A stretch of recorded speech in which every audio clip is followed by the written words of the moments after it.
Okay, ಹೇಳಿ sir, ಏನು ಪ್ರತಿಭಟನೆ?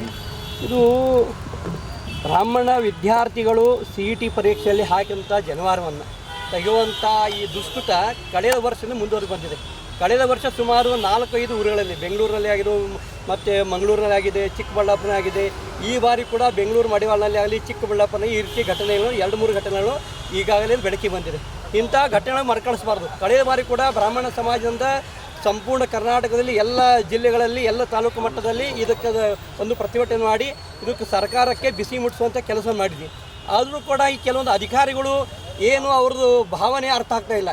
ಯಾಕೆ ಇದು ಮುದ್ದಮ್ ಅವ್ರು ಮಾಡ್ತಾ, ಯಾಕೆ ಅಧಿಕಾರಿಗಳು ಇಂಥವ್ರು ದುರ್ಬುದ್ಧಿ ಇದ್ದಂಥ ಅಧಿಕಾರಿ ಇದ್ದಾರೇನು? ಇವ್ರಿಗೆ ಈ ಜನವಾರ ಬಗ್ಗೆ ಏನಾದ್ರು ಮನಸ್ಸಲ್ಲಿ ಒಂದು ಏನೋ ದ್ವೇಷ ಭಾವನೆ ಇದೆಯೇನು? ಯಾಕೆ ಜನವಾರ ಮೇಲೆ? ಜನವಾರ ಬರೀ ಕೇವಲ ಬ್ರಾಹ್ಮಣರು ಹಾಕೋದಂತ ಅಲ್ಲ, ಅನೇಕ ದೇವತೆಗಳನ್ನ ಹಿಡ್ಕೊಂಡು ಋಷಿ ಮನಿಗಳ ಪರಂಪರೆ, ಸಾಧು ಸಂತರುಗಳ ಪರಂಪರೆ ಎಲ್ಲ ಬಂದಂಥ ಅನೇಕ ರಾಜ ಮಹಾರಾಜರು ಕೂಡ ಜನವಾರ ಇದಪ್ಪ ಹಾಕೋದು. ಬ್ರಾಹ್ಮಣರು ಹಾಕೋತಾರೆ, ಕ್ಷತ್ರಿಯರು ಹಾಕೋತಾರೆ, ವೈಶ್ಯರು ಹಾಕೋತಾರೆ. 3 ಸಮಾಜದವರು ಕೂಡ ಈ ಯಜ್ಞೋಪಯುಕ್ತವನ್ನು ಜನವಾರವನ್ನು ಧಾರಣೆ ಮಾಡ್ತಾರೆ. ಇಂಥ ಜನವಾರವನ್ನು ಕೇವಲ ಬ್ರಾಹ್ಮಣರು ತೆಗೆಸ್ತಾ ಇದ್ದಾರಲ್ಲ, ಇದಕ್ಕೆ ಈ ಎಲ್ಲ ಸಮಾಜದವರು ಕೂಡ ಈ ಪ್ರತಿಭಟಿಸಬೇಕು ಅಂತ ನಾನು ಕೇಳ್ಕೊಳ್ತಾರೆ. ಮರಾಠ ಸಮಾಜ ಎದ್ದು ಹೇಳಬೇಕು, ಜನವಾರ ನೀವು ಕೂಡ ಹಾಕೋತೀರ. ಕ್ಷತ್ರಿಯ ಮಹಾರಾಜರು ಅಂತ ನಮ್ಮ ಶಿವಾಜಿ ಮಹಾರಾಜರು, ಸಂಭಾಜಿ ಮಹಾರಾಜರು, ಅನೇಕ ರಾಜ ಮಹಾರಾಜರು ಕೂಡ ಜನವಾರ ಹಾಕೋತಿದ್ರು.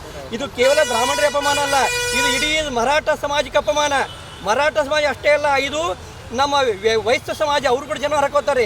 ಜೈನ ಸಮಾಜ ಜನವಾರ ಹಾಕೋತಾರೆ. ಲಿಂಗಾಯತರು ಲಿಂಗದಲ್ಲಿ ಜೊತೆ ಹಾಕ್ಕೊಂಡು ನಮ್ಮ ಲಿಂಗವನ್ನು ಧಾರಣೆ ಮಾಡ್ಕೋತಾರೆ. ಈ ಇಡೀ ಸಮಾಜಕ್ಕೆ ಬ್ರಾಹ್ಮಣ ಸಮಾಜ, ಕ್ಷತ್ರಿಯ ಸಮಾಜ, ವೈಶ್ಯ ಸಮಾಜ, ಲಿಂಗಾಯತ ಸಮಾಜ, ಜೈನ ಸಮಾಜ, ಈ ಎಲ್ಲ ಸಮಾಜಕ್ಕೆ ಇದು ಅಪಮಾನ. ಇದು ಕೇವಲ ಬ್ರಾಹ್ಮಣ ಅಂತ ದಯವಿಟ್ಟು ಯಾರು ತಿಳ್ಕೊಳ್ಬಾರ್ದು. ಈ ಎಲ್ಲ ಸಮಾಜ ಇವತ್ತು ಬ್ರಾಹ್ಮಣ ತೆಗೆಸಿದರೆ ನಾಳೆ ಜೈನರು ತೆಗೆಸ್ಬೋದು, ನಾಳೆ ಲಿಂಗಾಯತರು ತೆಗೆಸ್ಬೋದು, ಮತ್ತು ಮರಾಠ ಸಮಾಜ ಜನವಾರ ತೆಗೆಸ್ಬೋದು. ಅದ್ರ ಜೊತೆಗೆ ಮಂಗಳಸೂತ್ರ ತೆಗೆಸುವಂಥ ಕಾರ್ಯ ಕೂಡ ನಡೀತದೆ. ಮಂಗಳಸೂತ್ರವನ್ನು ತೆಗೆದುಕೊಂಬನ್ನಿ, ಕೈ ಬಳೆ ತಕ್ಕೊಂಬನ್ನಿ, ಕಾಲು ಉಂಗುರ ತಕ್ಕೊಂಬನ್ನಿ ಅಂತೇಳಿ. ಇದು ಯಾವ ನಮ್ಮ ಸಂವಿಧಾನ, ಅಂಬೇಡ್ಕರ್ ಸಂವಿಧಾನದಲ್ಲಿ ಯಾವ ಸಂವಿಧಾನ ಬರೆದಿದ್ದಾರೆ ಇದು ತೆಗಿಬೇಕು ಅಂತೇಳಿ. ಅಂಬೇಡ್ಕರ್ ಸಂವಿಧಾನ ಹೇಳ್ತಾರೆ ಎಲ್ಲ ಪ್ರತಿಯೊಬ್ಬರು ಧರ್ಮದವರು ತಮ್ಮ ಆಚರಣೆ ಮಾಡಿಕೊಳ್ಳಿ, ಎಲ್ಲರೂ ಹಕ್ಕಿದೆ ಅಂತ ಹೇಳಿ. ಏನು ಕ್ರಮ ಆಗಬೇಕಂತ ಇದು ಸರ್ಕಾರಕ್ಕೆ ನಾವು ಕಳೆದ ಬಾರ ಕೂಡ ನಾವು ಯಾವ CET ಅಧಿಕಾರಿ ಅಂತ ಇದ್ದಾರೆ, ಯಾರು CET ಕಮಿಷನರ್ ಇದ್ದಾರೆ, ಅವ್ರ ಮೇಲೆ ಆಕ್ಷನ್ ತಗೊಳ್ಬೇಕು. ಯಾರು CET ಅಧಿಕಾರಿ ಇದ್ದಾರೆ ಅವರು ಮೊದಲೇ ಮುಂದಿನ ಬಾರಿ CET ಅಧಿಕಾರಿ ನೇಮಕ ಮಾಡುವಾಗ ಅವರು ಸ್ಟ್ರಿಕ್ಟ್ ಆಗಿ ಸರ್ಕಾರ ಅವ್ರಿಗೆ ನಿರ್ದೇಶ ಕೊಡಬೇಕು. ಇಂಥ ಯಾವುದೇ ದುಷ್ಕೃತ ಆತ್ಮ ಅಂದರೆ ನಿಮ್ಮ ನೌಕರಿನ ಡಿಸ್ಮಿಸ್ ಮಾಡ್ತೀವಿ ಅಂತ ಹೇಳಿ ಅಂತ ಅಧಿಕಾರಿ.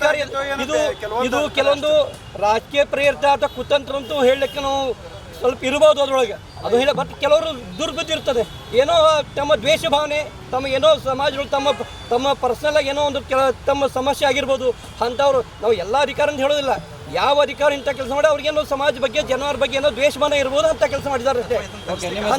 ಈಗ ನನ್ನ ಹೆಸರು ಜೈತೀರ್ ಸೋದತ್ತಿ ಅಂತ, ನಾನು ಅಖಿಲ ಭಾರತೀಯ ಬ್ರಾಹ್ಮಣ ಮಹಾಸಭೆಯ ಜಿಲ್ಲಾಧ್ಯಕ್ಷನಾಗಿ ಈ ವಿಷಯ ಮುಂದೆ